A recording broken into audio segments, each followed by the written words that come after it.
네, 반갑습니다, 여러분. 오늘은 우리 생명과학의 대단원 두 번째죠. 이제 사람의 물질대사에 대해서 이야기를 해보려고 합니다. 자, 이 물질대사 파트 같은 경우는 우리 가장 첫 번째 배웠던 생명현상의 특성 중에서 두 번째 특징이죠. 물질대사. 그 단원이랑 같이 연결해서 공부해주면 굉장히 능률이 쑥쑥 오르고 그다음에 좋은 성적을 받을 수 있다는 거 까먹지 마시고 자, 다시 한번 반복을 해보시면 좋을 것 같습니다. 자, 먼저 물질대사 중에서 우리 가장 중요한 세포호흡에 대해서 이야기를 해보려고 해요. 우리 식물이나 동물이나 상관없이 두 생명체 혹은 모든 생명체들은 모두 다 세포호흡이라고 하는 이 과정이 필요하죠.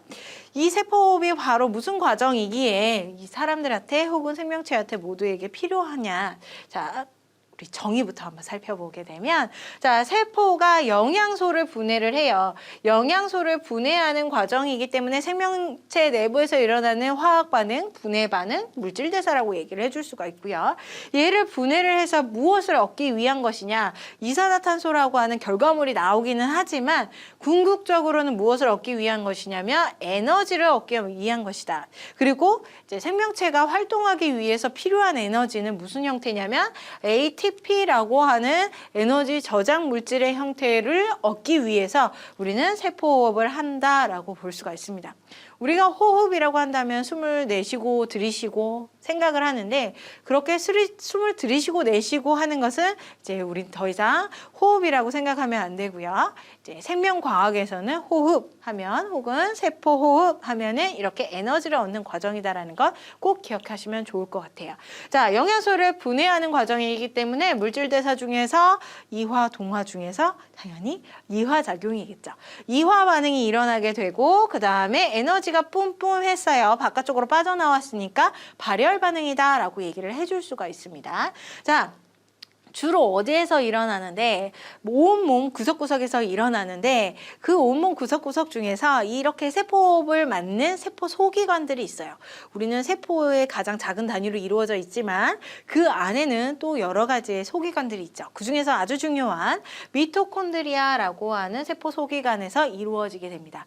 우리 그림을 보게 되면 세포 소기관의 미토콘드리아 그림을 이제 문제에서나 혹은 자료에서 자주 보게 될 거예요. 다시 한번 뒤에서 볼 수 있도록 하겠습니다. 자, 미토콘드리아에서 일어나는 세포 반응 어떻게 일어나는지 한번 볼게요. 자, 세포호흡의 과정을 일단 가장 대표가 되는 건 포도당이에요. 포도당.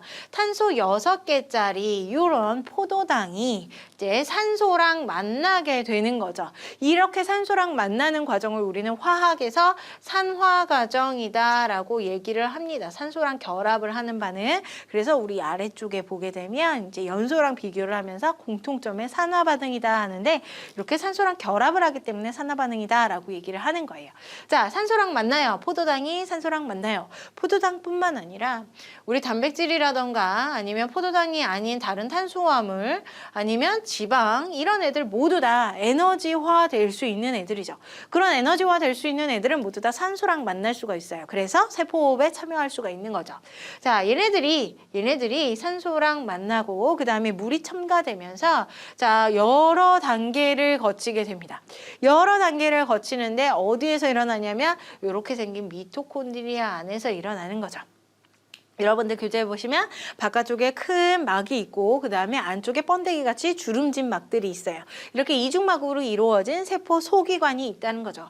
이 세포 소기관 안에 영양소도 들어가고 산소도 들어가고 물도 들어가고 하면서 이제 반응이 일어날 수 있는 재료들을 모두 다 제공이 되면 이 미토콘드리아 안에서 여러 단계를 통해서 화학 반응, 물질 대사가 일어나게 되고 그 결과 자, 이산화탄소라고 하는 탄소 1개짜리 저분자 물질이죠. 고분자에서 저분자 물질로 이화작용이 일어나게 되고 그 결과 에너지가 뿜뿜하게 된다라고 볼 수가 있는 거예요. 자, 이 과정 중은 물질 대사 과정이기 때문에 여기에는 무조건 효소가 사용이 된다는 거 까먹지 말아야 됩니다. 효소는 한 종류만 들어가는 게 아니에요. 여러 종류가 들어가요. 여러분들 여기 여백에 기본 자료가 있는데 자, 요런 단계의 모습을 보이고 있죠. 그래프가. 자, 이렇게 단계별로 작용을 하고 있는 게 세포호흡 단계예요. 이런 작용마다, 단계마다 여러 효소들이 작용을 하면서 단계적으로 에너지를 빼내는 게 세포호흡 과정이다라고 볼 수가 있는 거죠. 자, 이렇게 에너지를 단계적으로 빼내는데, 자, 전체 여기 포도당이라고 했죠. 대표적으로 포도당이 가지고 있는 모든 에너지가 일단 분해돼서 나올 건데요. 이렇게 나온 에너지 중에서 모두가 내가 생활 에너지에 사용되는 게 아니에요. 극히 일부 38 ATP라고 하는데 우리 교재에서 40%라고 하죠. 포도당이 가지고 있는 에너지 중에 40%만 이 ATP라고 하는 에너지 저장 물질로 포함돼서 우리가 생활에 사용을 할 수가 있고, 나머지 60%는 열 에너지로 밖으로 빠져나가게 됩니다. 그랬을 때 이 열 에너지를 이용을 해서 생명활동 중에 열 에너지는 체온 유지에 사용을 한다거나 아니면 다른 열이 필요한 내용을 이제 이 열 에너지가 포함을 할 수가 있고요. 작용을 할 수가 있고, 나머지들은 모든 생명 활동들, 여기에서 포함되는 생명 활동들은 ATP로 이용을 해서 여러 단계의 이제 생명 활동들을 하게 된다는 거죠.